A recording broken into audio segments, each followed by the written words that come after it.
as promised, we're going to start talking about Coulomb's law in this lesson. And so Coulomb's law really is a formula for determining the magnitude of force between two charged particles. So the way we define this looks like this, that the force caused by electric charge is equal to a constant k times the product of the two charges divided by the distance between the two charges squared. Now this formula should probably look familiar because it looks a lot like Newton's law of gravity, where your k is the universal gravitation constant, your two charges are instead your two masses. And in fact, mathematically this formula works exactly the same as the Newton's law of gravity. Now the value k is what we call the Coulomb's law constant. It happens to be equal to 9 times 10 to the 9th Newton meters squared per Coulomb squared. Now what you might actually find when you look at Coulomb's law is that Coulomb's law constant is defined based upon a fundamental constant in the universe called the permittivity of free space. And that value is given right here, epsilon 0. What the permittivity of free space really is it's a way in which you mathematically describe how electric fields interact with empty space or a vacuum. Similar to that universal constant G, you can define something called something related to gravity and how gravity interacts with a vacuum of space. Here, the permittivity of free space is a value of 8.85 times 10 to the negative 12 coulombs Newton meters squared. That's what we consider to be a fundamental constant in the universe, something that really talks about how electric fields work in space. So when you rewrite Coulomb's law this way, you get 1 over 4 pi epsilon 0 times q1 times q2 divided by r squared.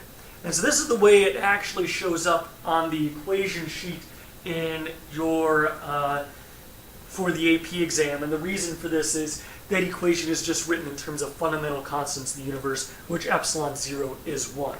Now if you're just going to do a calculation, it might be easier to do it this way here.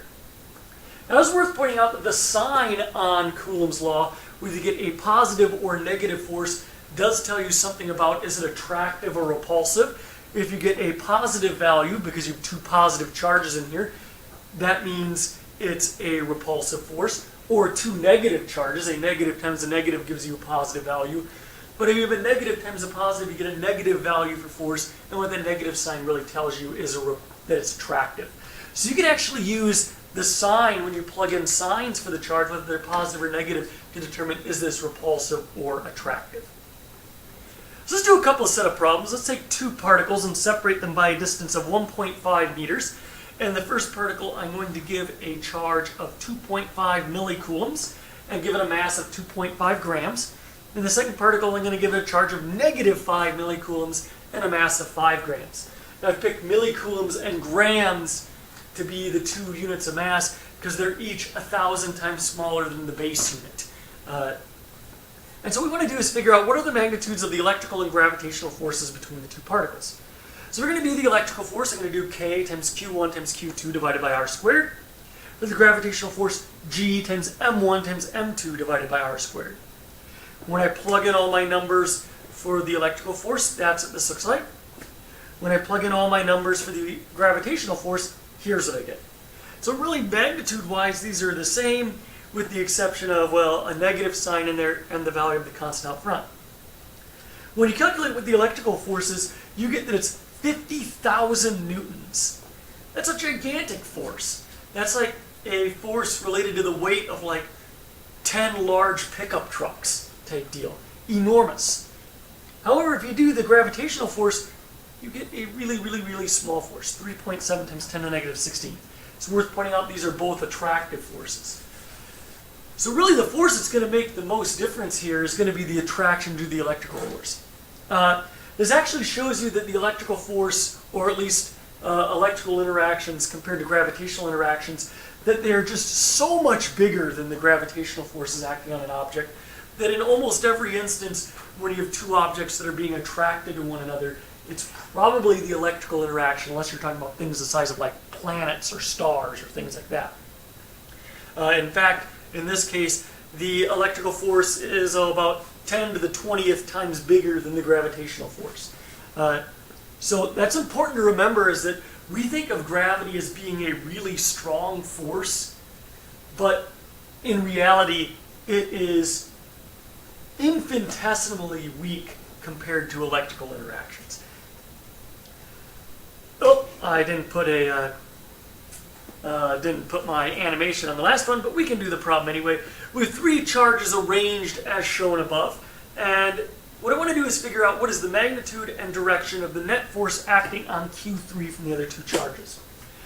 So the one thing to point out about forces is you can add them up. They do a process called superposition, so add them like vectors. And so if I look at the force 1, 3, so the interaction between particle 1 and particle 3, and actually plug in the values, what you get is the magnitude is 3.89 newtons. This should be a repulsive force, so the force acting between 1 and 3 should be 3.89 newtons downward. If I calculate the magnitude of 2 and 3, what you end up with is, well, negative 3.04 newtons. That tells you that it's an attractive force, and so there's the force between 1 and 3. So the net force acting on particle 3 is something in this direction, this purple arrow.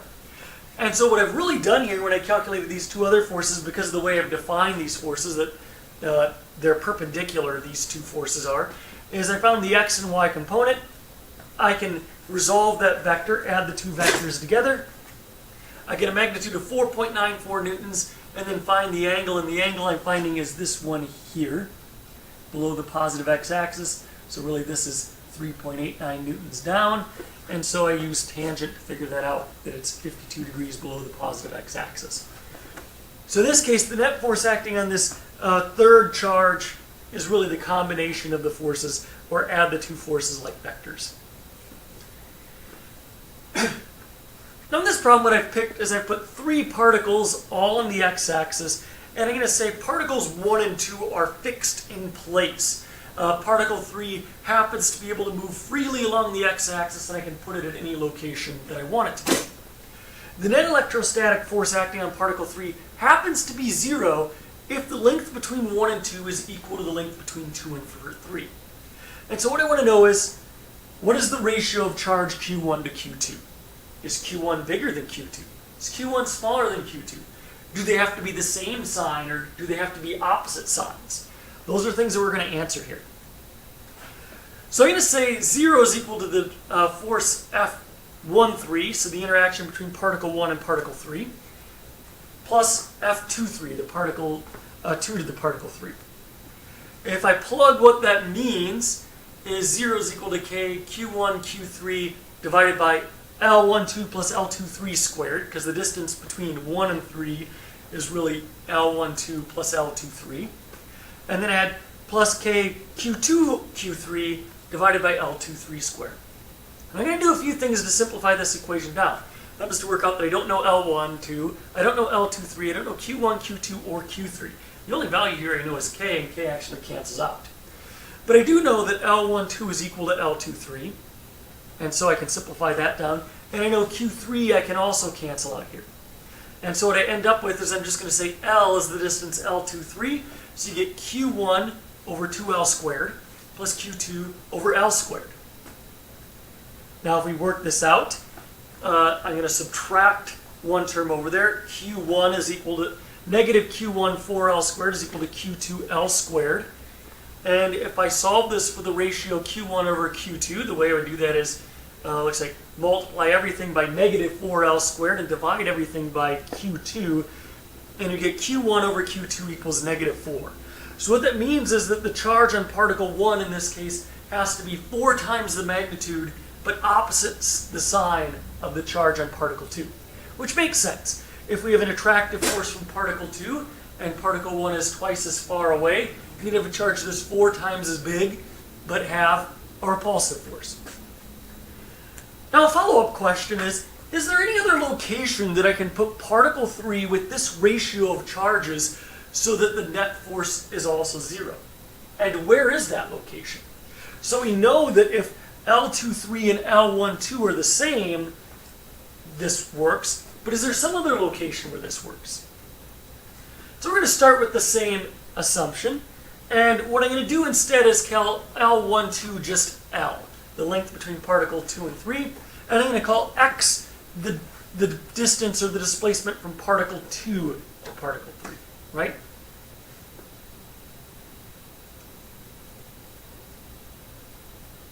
Yes, I believe I've done that. Yep, I've done it that way. So if we work this out, it looks like the Q's, because we know that one is 4 times as big as the other one, I've put the negative sign where I put it, basically because I know one has to be the opposite charge of the other. This way happens to work the algebra out a little bit nicer. You can still make it work the other way around, that's fine.